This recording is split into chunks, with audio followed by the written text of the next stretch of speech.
their entire physiology has continually been orchestrating itself and synchronizing itself with Mother Nature. That continual congruence and coherence going on in all of nature is called presence. There's no one being present. Presence is just the end result of the system naturally flowing with the invitation from life. So do you know you're part of our online community? Every time you watch us, you belong to CSL Dallas, and we're so happy that you're part of our community. And we love providing you this kind of spiritual message. So if you want to keep seeing this, please donate. You can donate at csldallas.org/give, or you can text 972-954-4404. Be part of our community and sit back and enjoy the message.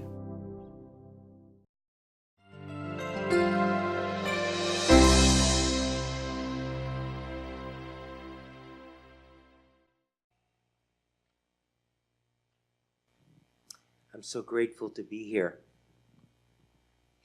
Thank you, Reverend Karen, for inviting me, and Sherry and Christine for hosting me, and Tony for picking me up from the airport. It's so sweet to be embraced. If I forget, will you remind me? What is it we're reminding each other of? Something obviously that we have forgotten. And remembering isn't just mental recall. Remembering. It's the same as integral, coming together. We're reminding ourselves and each other of that which we know by heart. How is it that we know things by heart? When we're born and we come out of our mothers, no matter where you go around the world, whoever has the infant brings the infant to the mother's arms. And no matter what culture you visit, the mother always brings the infant toward her left breast, the one nearest her heart. If you looked at the cardiac, the heart rhythms of the infant and the mother after the child is born, they would be different. But when they get within 7 to 9 inches of each other, the two heartbeats synchronize. They superimpose and become one heart. And if you listen really carefully, you'll hear the mother and the child simultaneously utter, "Thank God I'm home." That merging into oneness, which in science they call bonding, that heart-to-heart connection is what establishes what we know by heart, which has nothing to do with memory. If you look at an infant, an infant doesn't know it's an infant. There's no awareness of gender. There's no awareness of religious preference. There's no awareness of skin coloration. There's no awareness of preference. No preference. What is the aspect of our humanity that sees without preference? And that's the foundation of our whole life. There is an aspect of our humanity that sees from no point of view.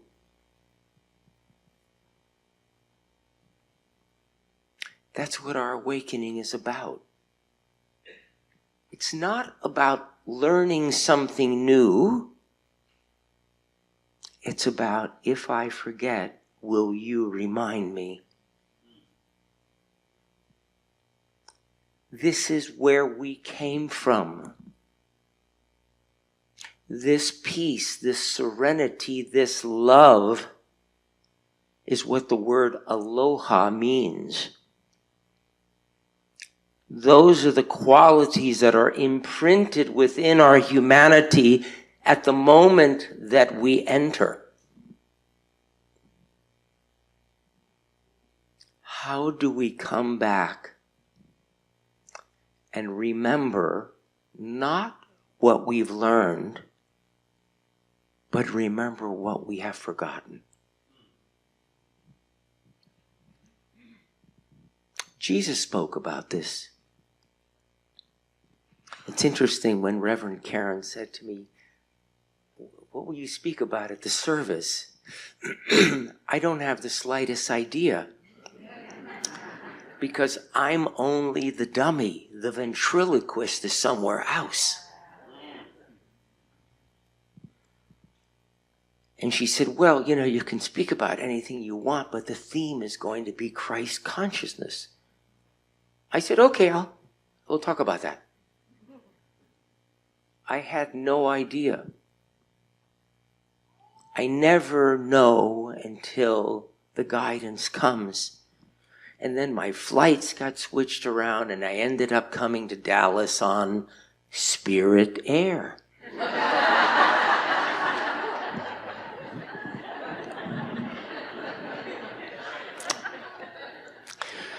So in the Gospel of Thomas, Jesus is quoted as saying, when you see up as down and down as up, when you see the outside and the inside the same, when you see a man as a woman and a woman as a man, then you shall enter the kingdom. Listen to those words. What Jesus was speaking about is coming to that place that sees with no preferences. 1,500 years ago, the great Zen patriarch Sengsten wrote a gorgeous piece called the Sin Sin Ming. Listen to the first verse. "The great way is not difficult for those who have no preferences. When love and hate are both absent, the world is clear and undisguised. Make the slightest distinction, however, and heaven and earth are set infinitely apart. If you wish to see the truth, hold no opinions for or against anything. To hold what you like against what you dislike is the disease of the mind. When the deep meaning of things is not understood, the mind's essential peace is disturbed to no avail. The great way, the kingdom, aloha, health and happiness, only result when the seeing has no preferences, no point of view. What is that place that has no point of view? Ralph Waldo Emerson wrote a magnificent piece on this. And he says, there's a principle underlying all things. It's a simple, undescribed, undescribable presence that resides silently within us. Listen to those words. He said that which is the source of everything, what we call God, what physicists call the Big Bang, that which is the source of everything is something that is simple, undescribable, silent. It doesn't make a sound. And it resides within us. And then Emerson goes on to say, we are not to do, but to let do. We are not to work, but to be worked upon. What Emerson was saying is that everything takes care of itself. Now you can say, oh, that's ridiculous. But look at Mother Nature. Who of you controls the weather, the seasons, the tides? Who of you knows how a tree grows? Okay, let's go inside. How many of us control our heartbeat, our breathing, our sugar levels, our hormonal release? Do you realize that there is absolutely nothing in this universe that is doing anything? The entire universe is self-activating and self-regulating. The entire universe of our body is self-activating and self-regulating. There is no part of our physiology designed to initiate action. What makes us move then? The same thing that causes a tree to grow. The tree doesn't push up against the ground to get tall. Something invites it. And it must respond, because its respond also come from the same place that invites it. A tree lives choicelessly. It is guided. Its entire life is guided by light. Light. Interesting word. The Bible speaks about a creative force, refers to as God. God is omnipotent, omniscient, and omnipresent, all-powerful, all-knowing, everywhere at the same time. And then it goes on to say, this God is light. Look at all the spiritual teachings throughout history, and you'll notice that this thing we call consciousness, this mysterious thing that scientists refer to as the hard problem, consciousness is always equated with light. Speak to a physicist, and they'll say to you, all matter is frozen light. Everything that we experience as solid including this, is light that has been transmuted magically into matter. You speak to a scientist and you say, you know, we see all of these forms, but what's behind all that? And they'll say, oh, this is just a quantum soup. This is just a soup of vibration, of energy. I don't understand. What energy? What kind of energy? And they'll say, at the most fundamental level, the energy from which all life emerges is the energy of light.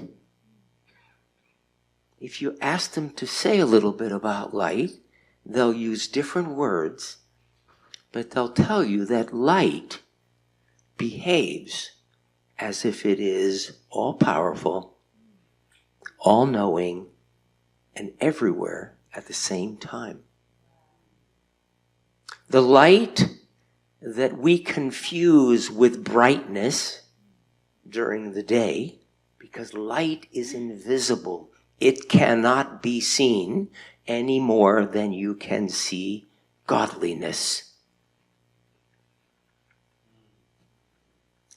The light that causes us to perceive brightness, which is not light, is no different than what you think of as a spiritual light.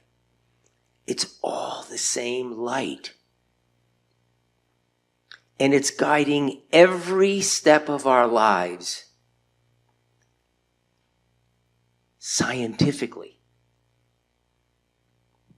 Now we're not just talking about some interesting philosophy or spiritual conversation for Sunday church. I'm saying that every function of the body is light dependent. Just like every function of a tree is light dependent. You know, if you could follow the life of some animal like a deer or a bear in the summertime, you'd notice that their skin is thin and their hair is short because the days are longer and it's warmer. As summer goes to autumn and the light levels outside change both in quantity and quality, and the days get shorter, the animal's skin gets thicker. They start to grow more hair, and all of their cells are continually changing along with the light levels. When winter comes and the first snow falls and the animal awakens in the morning, he doesn't say, oh my God, I forgot to get my overcoat at Target. He or she is totally there with life because their entire physiology has continually been orchestrating itself and synchronizing itself with Mother Nature. That continual congruence and coherence going on in all of nature is called presence. There's no one being present. Presence is just the end result of the system naturally flowing with the invitation from life. How does the invitation come? How many of you have had a moment where maybe if you have a child, something about them flashed into your awareness and you picked up the telephone and you called them up and they said, oh my God, Mommy, I was just thinking about you. How many of you have had an experience like that? Or where you've just had a flash of insight about something And then it turned up. Now, you weren't thinking about anything. You weren't intending anything. You weren't trying to create your own reality. You weren't doing anything. And it came to you free of charge. Now, don't believe a word I say. But I want you to consider the possibility that that is going on 24 hours a day, every second of the day, every second of your life. That continually the light that the Bible refers to as God, that physicists refer to as the ground of reality, is continually guiding every cell of the body, because the trillions of cells in our body all have eyes, just like these. And they're all designed to detect and respond to this invisible, formless essence called light. We think that vision is about seeing this.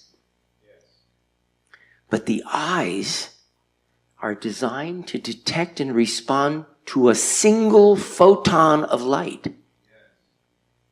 That is the extreme of the whole field of quantum physics.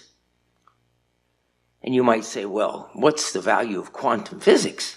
It's just something you can't understand. The reason you can't understand it is the same reason that Einstein at the end of his life said, I spent my whole life trying to understand light, and I don't know any more now than I did in the beginning. Why is that quantum mechanics important? The foundation of quantum mechanics is light. And we live in a world of technology. Over 50% of all the technology in the world is based on quantum physics. So what I'm sharing with you is not my belief or some interesting idea that's funneling through me right now. It's a truth. And why is truth important? Jesus spoke about the fact that the truth shall set you free. The question is, whose truth are we talking about? Is it yours? Is it yours? Is it mine? Does it have to do with what you believe or what you believe or what you believe? Today when you get home, go to your computer, or if you have a thesaurus, look up the word belief, and you'll see that belief means the same as idea, thought, theory, concept. And then go down to the antonyms, the words that mean the opposite of belief, and there, shining brightly in caps, is truth. Truth is the opposite of belief. So then we must question everything we believe, because that's something that's true today, but maybe not true tomorrow. Truth is something very different.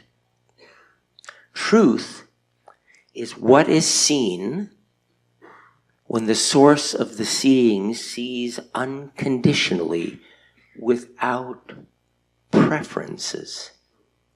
Without preferences.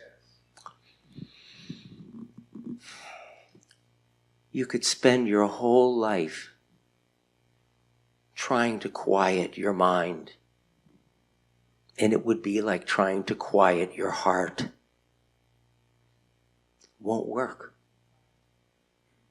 You can keep changing all the ideas going on in the mind, but then you'll just have a mind full of ideas.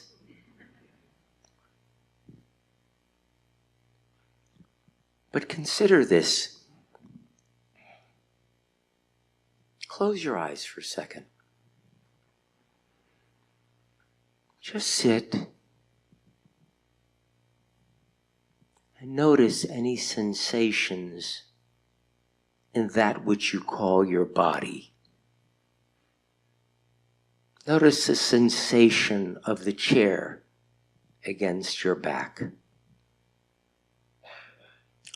Notice the sensation of the chair you're sitting on and the feeling in the bottom of your legs.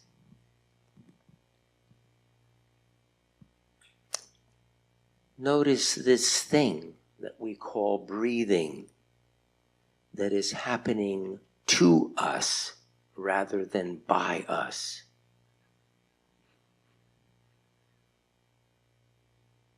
Now notice this other aspect of our humanity called mind.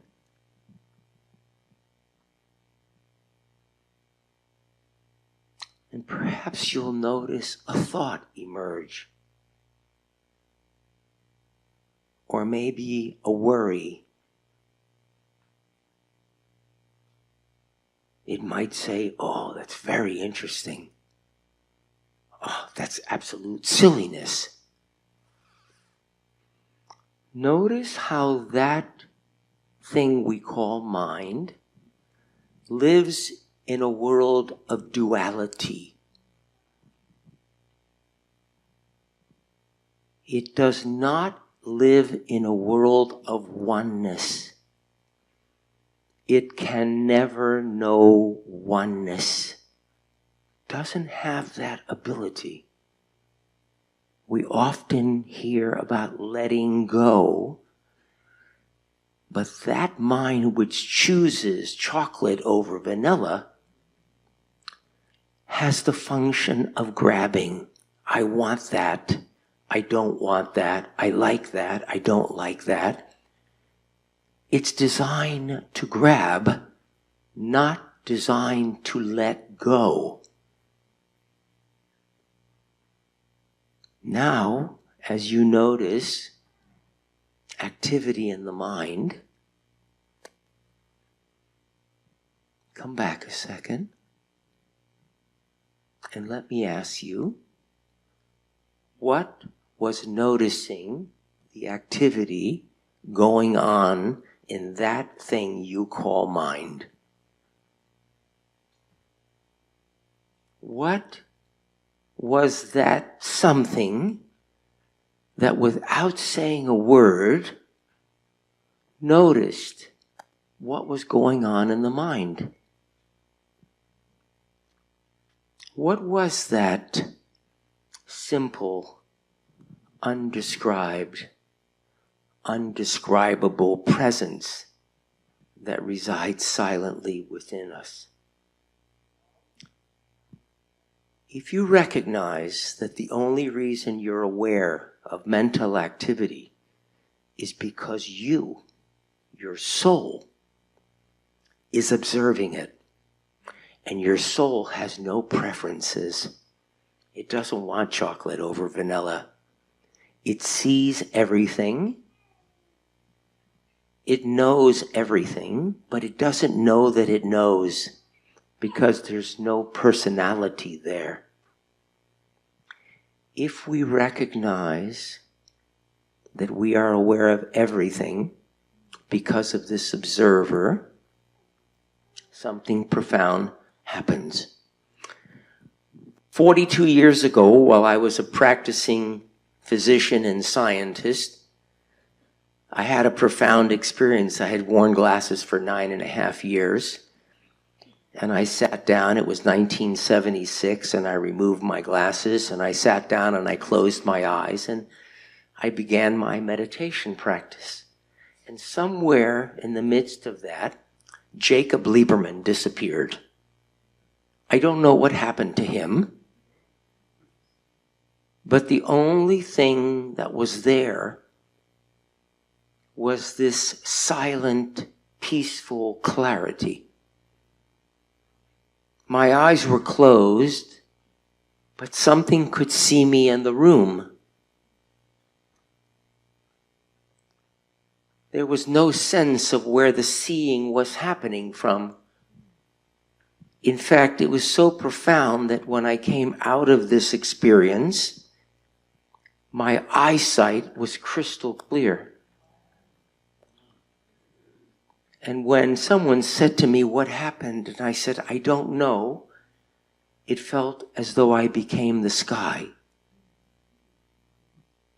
I went to my office, checked my eyesight, and I was seeing 300% better. I was so astounded that I examined myself, asked myself those questions, which is better, one or two. Got just as confused as my patients did.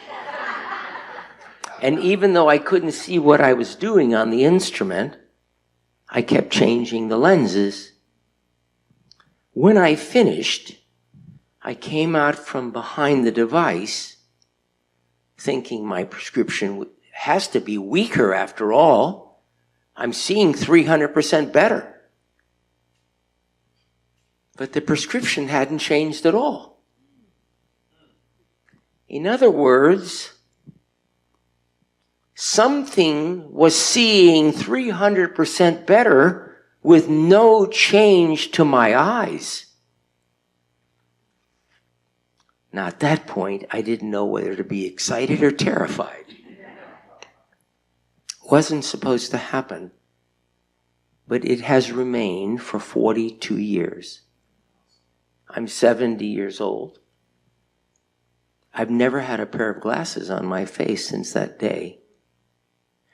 Now, what I'm sharing with you is not so much about something I experience, but that's what an instance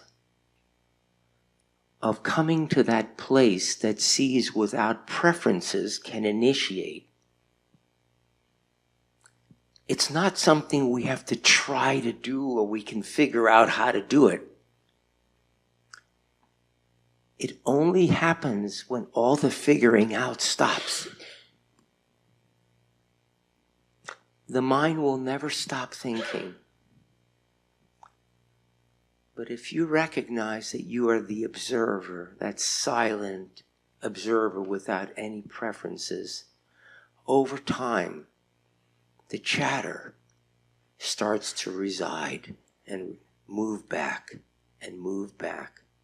And then you find you can begin living without a net because you notice that you are continually being guided, not once in a blue moon, every second. Have a grateful day.